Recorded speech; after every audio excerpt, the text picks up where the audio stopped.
Hello, everyone. How are you? So in this little presentation, I'm going to talk about languages and what it's like to study languages at university, but also what kind of careers you could go into as a languages graduate. So I'm just gonna get up my slides for you. Just bear with me.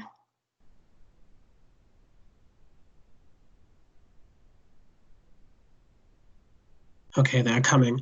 So my name is Sascha Stollams, and I'm a senior teaching associate in German at Lancaster University, and I work in the Department of Languages and Cultures, where we currently teach French, German, Chinese, Italian, and Spanish. So those are the languages you can study with us. I'm going to talk about three different things in this little presentation. I'm going to start by talking a little bit about languages in general, and why languages are a valuable subject of study, but also why they are quite an interesting and exciting subject. Then I'm going to talk about what it's like to study languages at university. So what can you expect as a languages student? And I'm also going to mention some careers that language students or language graduates go into after university. So interesting career paths that you can enter with languages. Okay, now one of the most exciting parts for me about languages is that they can really help you explore other cultures and other countries. And as a languages student, you usually spend a year abroad. So usually at most UK universities, a languages degree includes a year where you either study or work in one of the countries of the language that you're studying. And here on this first slide, you can see lots of really cool pictures. And they are all pictures that our former students took on their years abroad. So, and you can already see it's such a variety, such a range of different countries that students have gone to. So maybe have a look at the pictures for a minute and see if you can identify any of the places. And there's definitely Spain and France and Austria here. I can see Denmark as well. So there's lots of different interesting places that students have gone to in the past. And I think that's a really exciting part of studying languages. Okay, now, why languages? Languages are really valuable in many respects. And sometimes people ask me, so why do we really need to study languages? Because we speak English. English is the lingua franca, so English is a world language, and people in other countries quite often learn English as a second language. And Brexit is going to happen soon, or is happening at the moment. So why do we still need to learn languages? And I think there's quite a lot of reasons for this. First of all, it's simply not true that everybody speaks English. Secondly, I think being able to speak the language of another person is a sign of respect, and it's to do with common courtesy, really. And then I think from a political point of view, languages will become even more important after Brexit. Businesses really need languages. Language graduates are really able to negotiate international relations. And they play a crucial role in diplomacy and international friendship.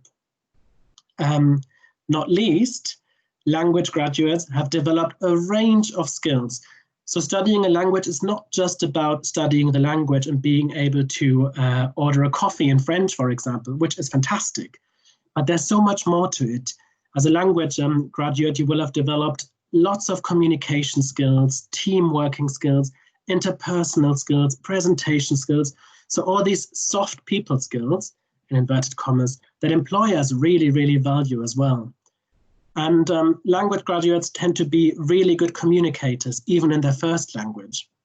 And one thing we really shouldn't forget is, if you really want to understand other cultures, the best way to do this is by studying the language of that culture, because the language really is a key, and it opens the world to other cultures for you. So I think this first quote here, which is the first quote on this slide, really sums it up. Language learning is not just about improving language skills.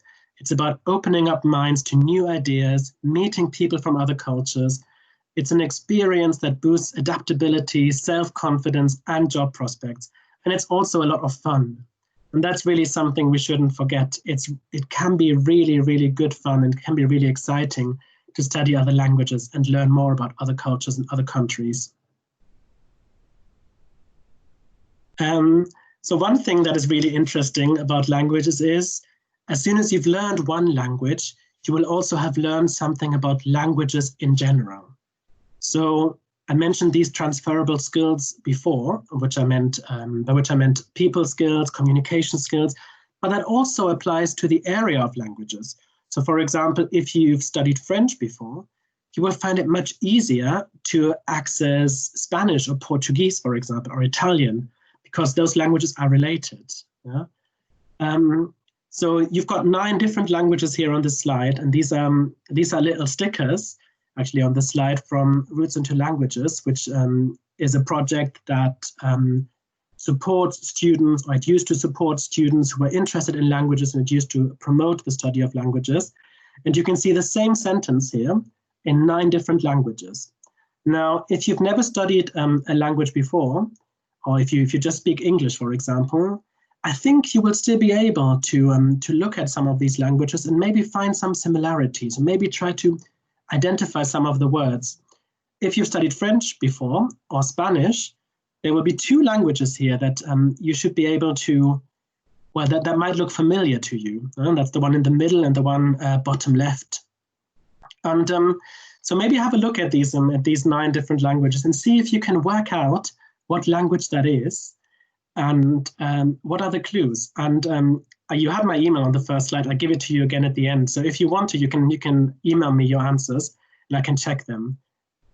Okay, but that's something that's really exciting, isn't it? One language opens a door to a range of other languages and cultures. So if you want to find more about what it's like to study languages at university, you could go to our YouTube channel, which is Languages and Cultures at Lancaster University. And we have recently recorded a number of taster seminars online where we introduced people to a few of the key aspects that we talk about with our students here at Lancaster University. And we've got one for each language. And we've also got one for translation and interpreting. So if you're interested in finding out more about what it's like to study language at university and what kind of things you might discuss in your seminars and your classes, head over to our YouTube channel and have a look at these taster seminars. I think that would be, could be quite interesting for you. And the second thing is we've got lots of testimonials from our former students on our website, and I've given you the link here. And this is quite interesting because it really gives you a student perspective. So we didn't edit these in any way. We just ask students every year, could you write a few sentences about your experience studying languages, what it was like, what you enjoyed, what maybe you didn't enjoy that much. So have a look at that as well if you want a student perspective on this. Okay. Another really important aspect is employability. So are language graduates well equipped to find a job fairly quickly after university? And the short answer is yes, they usually are. I mean, you will find all sorts of different statistics and different figures if you research this topic online. But I think what they all agree on is that employers really value language skills. And that's not necessarily because you can speak another language. It's not just about being able to speak Spanish or Mandarin or Polish or German, but it's really those transferable skills that employers value. And they also value the fact that usually language graduates will have spent a year abroad. And that means they are often quite a lot more mature compared to their peers who have studied other subjects. And they have really experienced, they're really adaptable and have experienced what it's like to be in a challenging situation that's not always easy, and to deal with intercultural conflicts. So employers really value these skills. Language graduates tend to be excellent communicators, because just imagine what it must be like having to give a presentation in a foreign language, and how that could really help you become better at giving presentations in your first language as well. Yeah. And whatever language you do, all the different languages, every language is valuable. Okay. Now you can also see that if money matters to you, and of course money does play a role when we think about our job prospects, languages do fairly well in this set of statistics here. They are on top of the list for the arts and humanities. Yeah, and you can see that they are sort of in the almost the top third really of all these subjects here. So language graduates can be quite successful in their future careers. But what kind of stuff do language graduates do?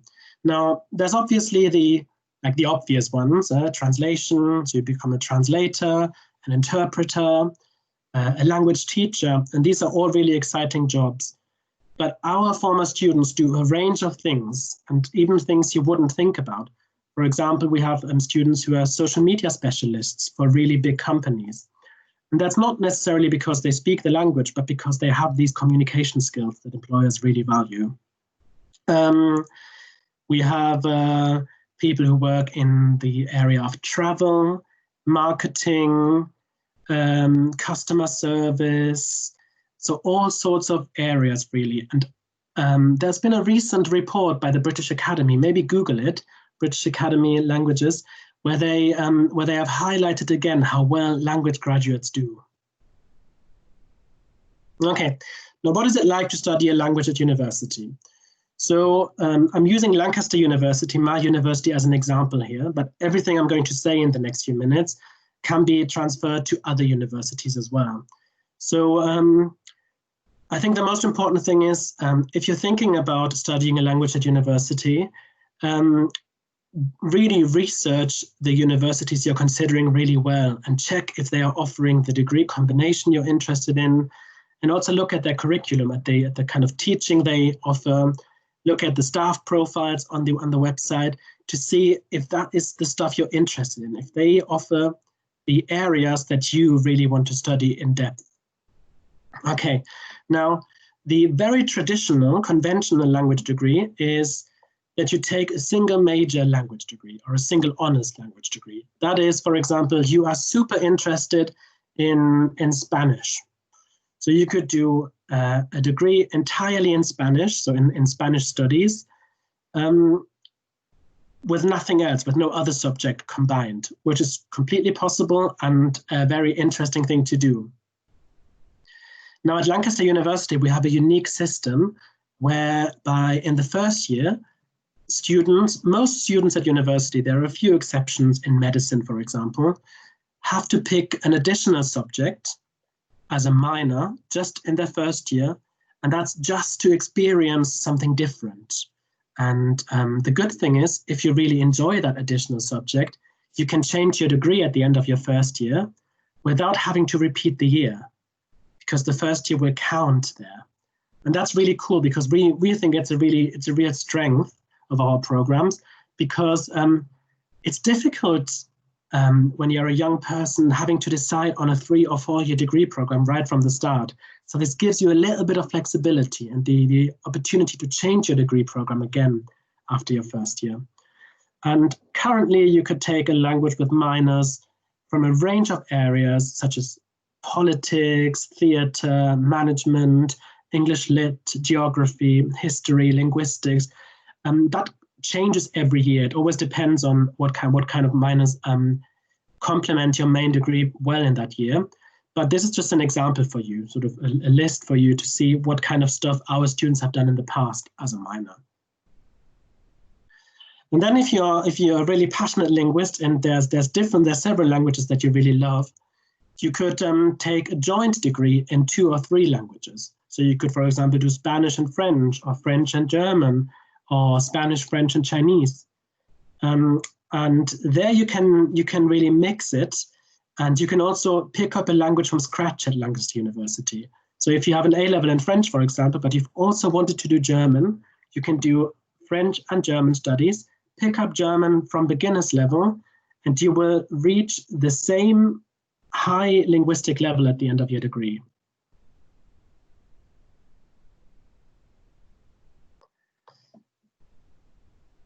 Yes, and you could even do 3 languages, as I've just said. And something that is really popular is to do a joint degree with a non-language subject. So lots of students think it would be really interesting and exciting to study a language alongside geography or linguistics or criminology or theatre. And that's entirely possible as well. So you can usually combine languages with some of the other subjects that are offered at a university.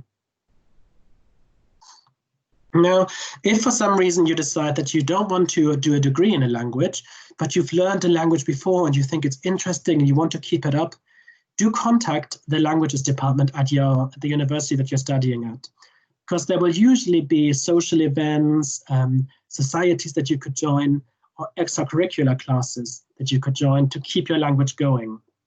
And that's actually a really interesting area, both for language students and for other students.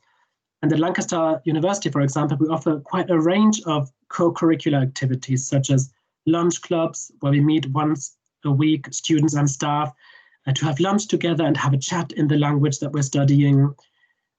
Trips, so we go abroad almost every year. And last year we went to France, to the south of France, to Berlin, to Italy, Tuscany, and we have a trip to China every year.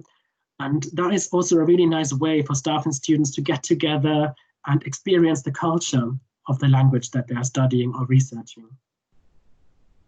So there's loads of opportunities, both for language students and for non-language students at universities. Now, I've mentioned this before, usually there is a compulsory year abroad as part of a languages degree. That's the case for most universities in the UK, I would say. At Lancaster University, we call this the International Placement Year.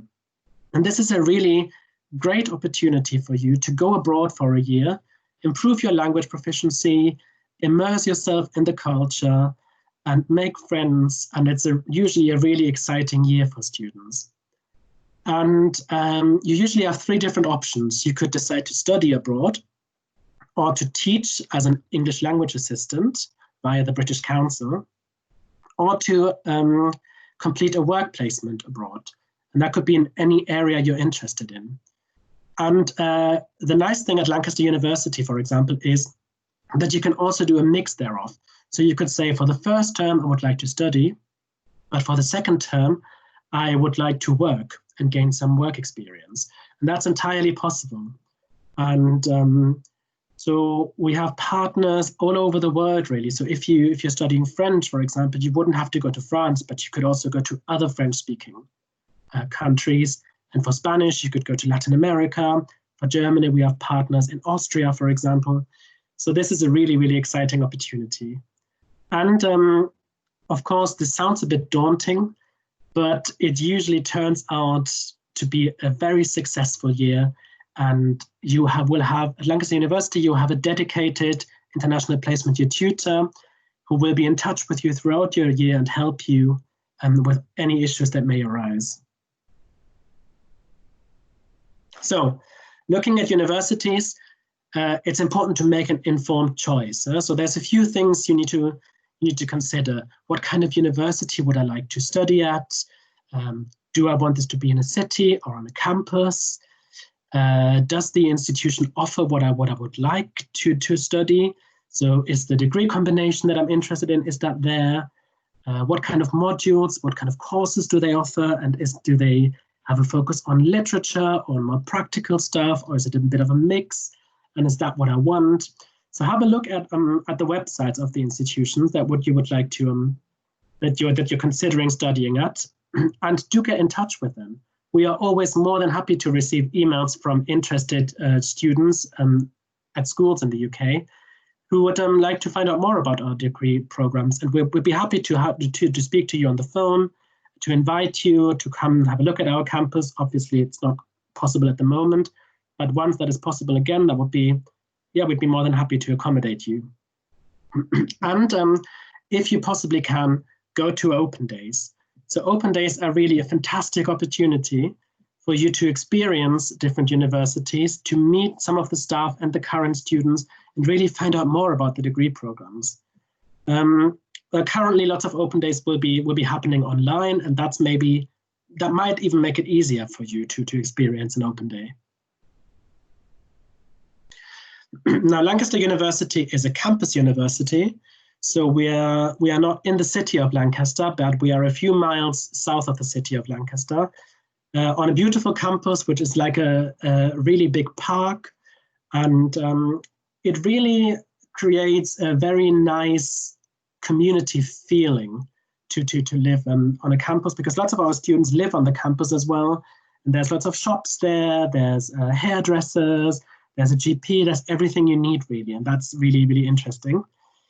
We are also very proud to have been named International University of the Year this year by the Times and Sunday Times, which really shows that we are really, really interested in international collaborations.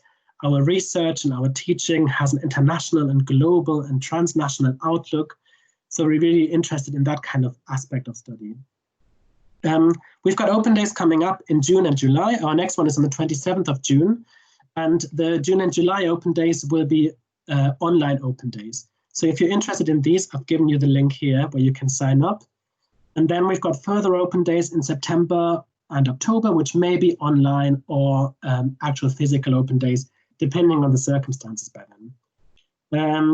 It's also always a good idea to look at the department's social media. So if you're interested in the department, look at their Twitter and Facebook, just to get a bit of a feel for what it's like to be a student there.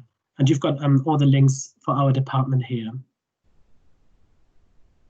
Okay, I'm not going to talk much about the application process, but what I would just like to emphasize is do make an effort with your personal statements, because yes, you will get predicted grades when you apply to university, and the offer is based to a large extent on your predicted grades. But we also read every single personal statement and reference, and they are really important to us because they really help us decide whether the student who's applying is a good match for Lancaster University and whether Lancaster University is a good match for the student, because it's a two-way relationship, isn't it? So put lots of effort into your personal statement. Tell us your enthusiasm for languages, what are you doing outside your studies, why you would like to be a languages student, and yes, and like I said, we're going to read every single statement. So please make an effort with that. Great. Now I've talked a lot now, so unfortunately I can't take questions at the moment. But please do send me any questions you have about this presentation. So you've got my email address there. It's s.stollhans, which is my surname, and it's spelled STOLLHANS @lancaster.sc.uk. I'd be more than happy to answer any questions you have about languages, the value of languages, what it's like to study languages, careers with languages. I can also put you in touch with our students, our current students or former students, or if you have any further questions about our department, please, yeah, just get in touch. So thank you very much for listening. I hope you enjoyed this little presentation. And yes, so goodbye.